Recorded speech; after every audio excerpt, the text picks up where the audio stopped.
खिवसर को अपना गढ़ मान चुके हनुमान बेनीवाल नहीं बचा पाए अपनी धर्म पत्नी के वोट भी। क्या वजह रह गई ऐसी?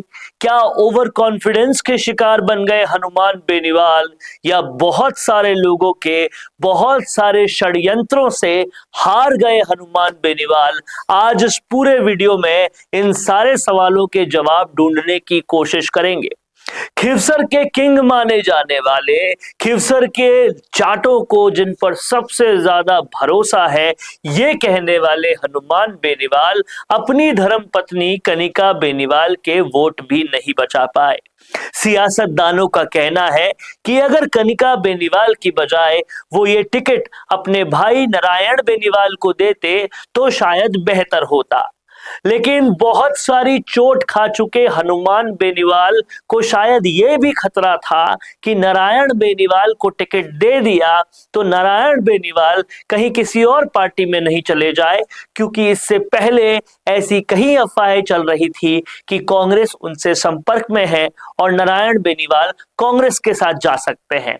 हनुमान बेनीवाल का भरोसा लगभग सबसे खत्म हो गया था उम्मेदाराम बेनीवाल वाले धोखे के बाद, और इसलिए उन्होंने अपनी धर्मपत्नी कनिका बेनीवाल को टिकट दिया।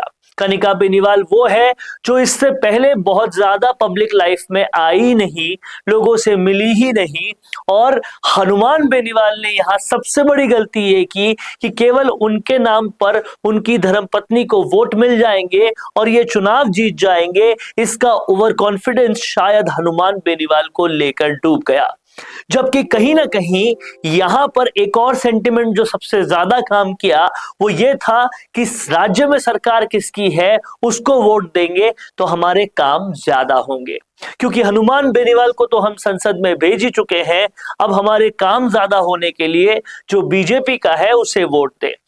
इसी के साथ साथ रेवत राम डांगा को बहुत हल्के में आंकना भी हनुमान बेनीवाल की एक बड़ी गलती साबित हुई है, जिस बड़ी गलती का बड़ा एहसास उन्हें शायद अब होगा। इसी के साथ साथ खिवसर की भूमि पर एक बात और भी अब मजबूती के साथ स्टैब्लिश हो गई है कि ज्योति मिर्धा से बेहतर, ज्योति मिर्धा से कई ज्यादा अच्छे और कई ज्यादा अच्छी तरह से चुनाव लड़ने की मादा रेवत राम डांगा में है। रेवत राम डांगा जिस तरह से उन्होंने अपने चुनाव का मैनेजमेंट किया उसकी खासी तारीफ हो रही थी, और बीजेपी भी अब हनुमान बेनीवाल को जो बहुत टाइम से पटकनी देने की कोशिश कर रही थी उसमें कामयाब होती नजर आई है। लेकिन यहां सवाल दूसरा है, सवाल यह है कि अब आरएलपी का क्या होगा। हनुमान बेनीवाल जो इससे पहले ये सोच रहे थे कि खिवसर में तो हम जीत ही जाएंगे, इसके आगे नरेश मीणा को साथ में लेकर और कहां कहां आना है उसकी प्लानिंग बनाएंगे, वो विधानसभा से सुपड़ा साफ करते हुए अपना दिखाई दे रहे हैं।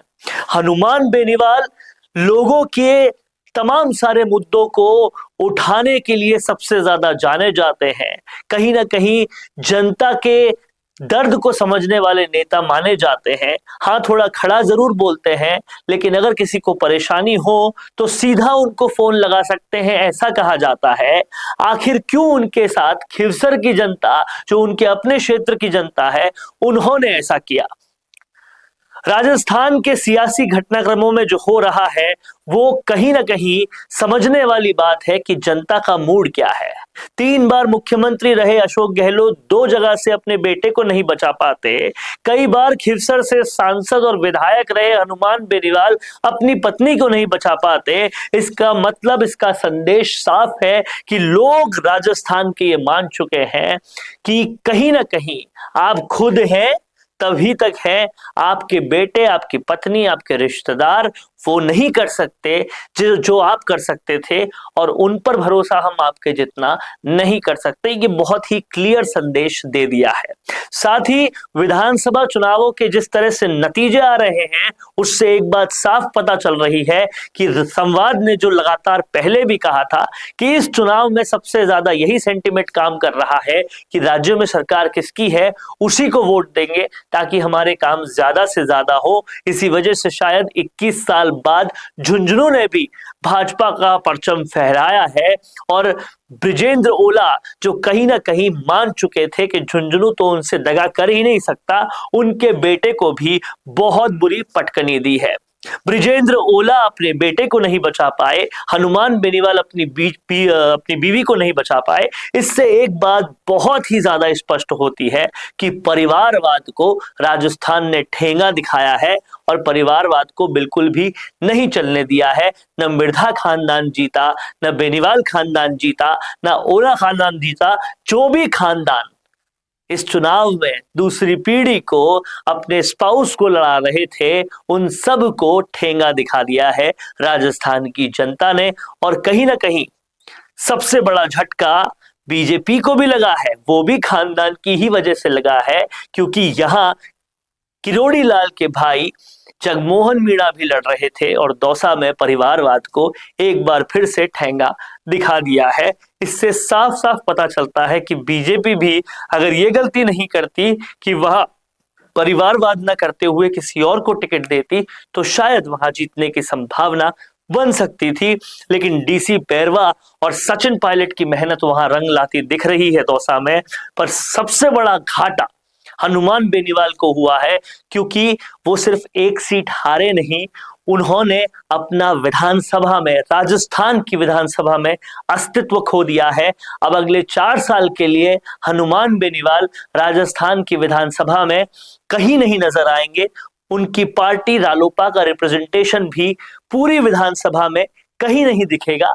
और ये कहीं ना कहीं हनुमान बेनीवाल के लिए बहुत बड़ा और बहुत भरसक झटका है जो उन्हें सहन करना पड़ेगा।